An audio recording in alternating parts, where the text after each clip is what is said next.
Какво става, хора? Днес ще разглеждам един много странен канал. Просто се чудех какво да гледам в YouTube и възникнах на този канал и сега ще реагираме на него. Нека има и лайв, видеоклипове. Я да видим само един. Един човек гледа, what the hell, в този канал. Добре, ще гледаме първото клипче. Ах, и ми държиш тон! Добре. Сега ще ви покажа аз на всички. Приятели, това, което сега ще видите в YouTube, никой до сега не е правил. Затова нека всеки от вас да напише по 5 коментара, за да се разпространи видеото навсякъде. Приятно гледане на всички. Сири, хайде по-бързо, че закъсняваме. На мен ми предстои работа. Мамо, нататък ще вървя сам. Какво значи сам? Да не би да живееш сам? Мамо, вече съм голям, на 11 години съм сам, мога да ходя на училище. Да не би да се срамуваш от родната си майка? Не се срамувам от те, просто всички са учени. Само ще изчакаме малко. 11 години съм сам, мога да ходя на училище. Да не би да се срамуваш. Ах, и ми държиш тон! Добре. Сега ще ви покажа аз на всички.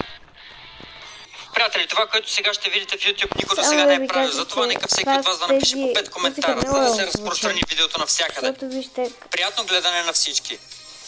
вижте как Сири, хайде продължава по-бързо, че закъсняваме. На мен ми предстои работа. Мамо, нататък ще вървя сам. Какво значи сам? Да не би да живееш сам? Мамо, вече съм голям, на 11 години съм сам, мога... Майката е огромен. Значи, гаден самоспал. What the hell, Радо? What the hell? Да ходя на училище. Да не би да се срамуваш от родната си майка? Не се срамувам от те, просто всички съученици вече ходят сами на училище. Не ме интересува какво правят съучениците ти. Мамо, моля те. Всички уроци ли си направи вчера? Да, нали сама ги провери? А раницата напълно ли си събрал? Нищо не си забравил? Нищо не съм забравил. Добре, щом толкова се срамуваш от мен, можеш да вървиш сам нататък. Добре, чао, мамо. А мама няма ли да те унеш? Мамо, стига де. Добре, тичай. Но днес да донесеш добри оценки вкъщи. Добре, чао. Защо точно моята майка е такава? Все се глези с мен, а аз вече съм голям. Здрасти, Дим. Какво днеска без майката ли дойде на училище? Да, и какво? Просто без майка ти нищо не можеш. Загубения. Какво? Как изобщо стигна сам? Защо? За първи път да го гледам и... Това те какви са, бе? Те да не са някакви врагове. И ето той, дето е черния, най-високия, с синята риза или какво там. Той съм виждал, че някъде е добър. Но не знам. То постоянно се заяждате. Мами, си внимавай да не се разплачеш. Айде, махай се вече. Писна ми, постоянно ме тормозят. Здравейте всички. Ясно. Както винаги. Настя. Привет, Дима. Здравей, Настя. Направи ли биологията за днес? Нали не ни дадоха биология? Само да ви кажа, че гледах, че има и влюби се в съученичка, но това не го знам. Дадоха, трябваше да направим 2 упражнения. Леле, сигурно съм забравил да си запиша. Всички чухте ли? Дима не си направи биологията за днес. Какво? Да кажем ли на учителката? А не може ли просто да млъкнете? Ти защо го защитаваш? Да не си се влюбила? Настя се е влюбила в Дима. Много смешно. В никого не съм се влюбила. Настя, първо питай майката на Дима дали можеш да го обичаш. Млъкни! На мен ли го каза? Да. Не разбрах. Какво става тук? Чухте ли звънеца? Александра Юриева. Просто имаме един нахален в класа.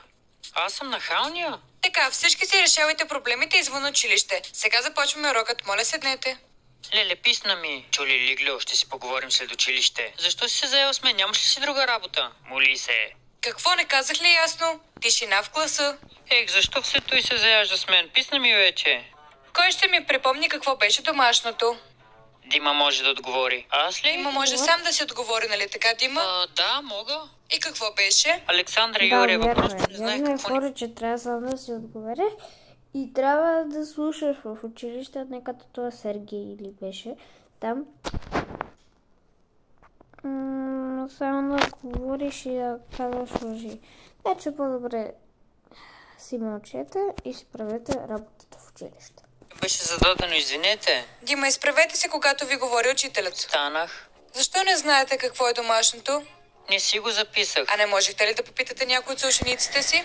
Можех. И защо не попитахте? Защото тук нямам приятели. Добре, разбрах. Дневника на бюрото ми и сядайте. Защо? За неизпълнение на домашна работа. Може ли без дневника, моля? Ще си го направя за следващия път. Хайде дневника на бюрото ми веднага. Леле, майка ми ще ме убие. Наистина съм забравил да го запиша. И така, има ли още някой, който не е знаел какво ни беше заданието за днес? Не, всички сме го направили. Отлично. Тогава има ли желаящи да отговорят? Ясно. Кора от ръце. Добре, щом са толкова отговорни в изпълнението на моите задачи, нека да извадим двойни листове хартия и сега ще направим контролно. Контролно? Контролно? Да, нещо неясно ли казах? Ама нали наскоро имахме контролно? Няма страшно, ще има още едно. Това нарушава правата ни. Не може толкова често да имаме контролни. Какво? И кой ви го каза това? Видях в TikTok един юрист го обясняваше. Юрист? А в TikTok не видяхте ли, че не може да не си правите домашното? Не съм виждал. Е, тогава вижте. А сега изведете двойни листове и започвайте. Лиле, целият клас не си направи домашното, ама само на мен ми взеха дни. What? И кои са те са свали всичките? Дневника, винаги става така. Целият свят е срещу мен. Дима, имаш ли лист? Да, имам. Сега ще ти дам. А на мен ще може ли? Той ми иска лист, може би иска да се сдобрим. Имам, ще ти дам. Последен ми остана. Ето, дръж. Благодаря, глупак. Какво значи глупак? Дима, ще ми дадеш ли лист? Ох, Настя, прости ми, тък му го дадох на Сергей. Ама аз първа те попитах. Просто си мислех... Добре, не се притеснявай, ще намеря друг. Сергей е пълен лицемер, само се прави на добър, когато му трябва нещо. Всички ли имат листове? Да. Отлично, тогава можем да започнем. Само два варианта. Първи, втори. Дима, ако напишеш добре контролната си работа, няма да ти пише забележка в дневника. Ясно Да, ли? Александра Юрева, благодаря ви. Всичко е в твоите ръце. Давам 15 минути за контролното. Можете да започвате. Така, добре. Какво имаме тук? 6 въпроса. Леле, ама трябва обязателно да ги реша, иначе мама ще ме убие. Първи въпрос. Клетъчна структура имат растения, живи организми или живо... Какво? Какво е това? Дима, ако искаш, мога да ти помогна. И аз съм първи вариант. Благодаря ти, Настя. Така, не разбрах какво става там на последните чинове. Дима беше. Аз ли? Дима, контролната работа е самостоятелна, ясно ли е? Да, ясно е. Още една забележка и ще пишеш работата до мен. Ясно? Да. Разбрали? Обърни се. Втори въпрос. Раздразнителност е характерна. На кого е характерна? Пети въпрос. Това го знам. В човешкото тяло има повече вода. Отговор Г. Какво правиш? Стига си гледа, обърни се. Не дей да хленчиш, сравнявам си отговорите с твоите. Сравнявай с някой друг. Дима. Да, Настя, какво? На първи въпрос Какво на първи? Не разбирам. Какво е това? Б? Точно, Б. Така, на първи е Б. Вече имам 2 отговора от 6. Какво е на първи? Не знам, гледай при другите. Ти какво нагледаш ли? Дай да препиша. Няма да дам. Така, последните чинове. Казах, че още една забележка. Александра Юрева, това пак е Дима. Винаги ме кара да му дам да преписва, а аз му казвам, че няма да му дам. Това не е вярно, лъжеш. Така, не възнамерявам да се занимавам с вас тук. И двамата предайте работите си веднага. Александра Юрева. Дима, казах ти, че ако се представиш добре на контролното, няма да ти пиша забележка. Но ти дори с това не се справи. Ама аз честно не преписвах от Сергей, всичко сам си правих. Сергей, дай ми твоя дневник. Да, давай. Нямам дневник. Какво? Как така нямаш? Отвори си раницата. Нямате право да ровите в нещата ми. А ти имаш ли право да ми проваляш часа? Не го провалям аз, а този идиот отзад вечно ме разсеява. Аз ли съм идиота? Между другото, той е твой съученик и може да ти стане най-добър приятел някой ден. Какво? Той е приятел. Никой няма да е приятел с него. Ходи с майка си на училище. Това е позор. Хей! Така, ученик, остани. И какво искате от мен? Бързо си забери нещата и марш при директора. Няма да отида. И не те питам. Александра Юрева, няма да отида. Добре, разбрах. Ако ти не отидеш, аз ще отида. Ами вървете. И ми държиш тон. Добре. Сега ще ви покажа аз на всички. Сергей, не трябваше да го правиш. Поне ще препишем на контролното. Препишем? Може би не трябва. Все пак учителката ще се върне с директора. Така, хора, кой вариант е? Серж, по-добре не дей. Да, по-добре не страхувайте или се същите страхливци като Дима. Не съм страхливец. Така не разбрах. Какво правите до учителското бюро? Исках да взема химикалка. Лъжеш! Димитър и Сергей, веднага в кабинета ми. Леле, защо пак Бързо. аз нищо не съм направил? Вие пишете самостоятелно. Димитър, Сергей, какъв е проблемът между вас? Дима ме разсейваше по време на контролното, аз нищо не правих. Лъжеш, опита се да препишеш от мен. От те да знае. Александър Сергеевич Пушкин или може би Стивън Кинг знае? Лъжец! Разкажете ми, какво се случва във вашия клас? Защо не можете да бъдете приятели? Няма да съм му приятел, той е мамино синче. Аз не съм мамино синче. Защо още ходиш с мама си на училище? Сергей, кажи ми, моля те, връз всички, кога спря да ходиш с майка си на училище? Каква странна прическа е. Настя? Целият клас ли дойде? Уважаеми учители, молим ви да не наказвате Дима. Сергей винаги първи го закача. Това е вярно. Те дойдоха да ме защитят? Сергей, значи така излиза, че всички проблеми в класа идват от теб. Не, всички лъжат. Не лъжат. Не лъжем. Така, добре, деца, всичко ме е ясно. Александър, заведете децата обратно в класа, а ти, Димитри, остани при мен, ще поговорим. Деца, върнете се в час. Това Димитрий е Моля ви, не наказвайте Дима. Дима, така разбирам, че имаш проблеми в класа. Не, нямам никакви проблеми. Не се притеснявай, можеш да ми се довериш. Няма да кажа на никого. Обещавате ли? Да. Сергей постоянно ме закача, защото ходя с мама на училище и защото съм мамино синче.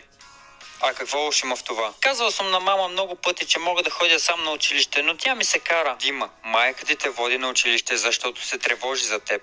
Ти все още си дете и колкото и да се опитваш да си голям, тя ще те пази. Обича те и ще те обича дори когато станеш на 30 или на 40. Да, ама... Трябва да разбереш, че майката е най-ценното нещо в живота. И каквото и да казват другите, тя ще те обича. Хайде така, аз ще говоря с Сергей и ще взема необходимите мерки, а ти няма да реагираш на провокации от съучениците си. Съгласен? Да, добре. Отлично. Бягай в час. Имаш добри съученици. Разбрах, много ви благодаря. Така, мама? Мами, здравей! Сине, какво ти се е случило? Всичко е наред. Мамо, можеш ли да дойдеш да ме вземеш от училище? Приятели, не забравяйте да се абонирате за Добре, канала, да пишете хора, коментари, ние да тук ставите лайкове и да ще гледате приключвам предишните видеа. видеото. Благодаря Не ви за забравяйте да гледането се и до скоро. абонирате за канала и да лайкнете видеоклипа. А от мен, чао! Чао!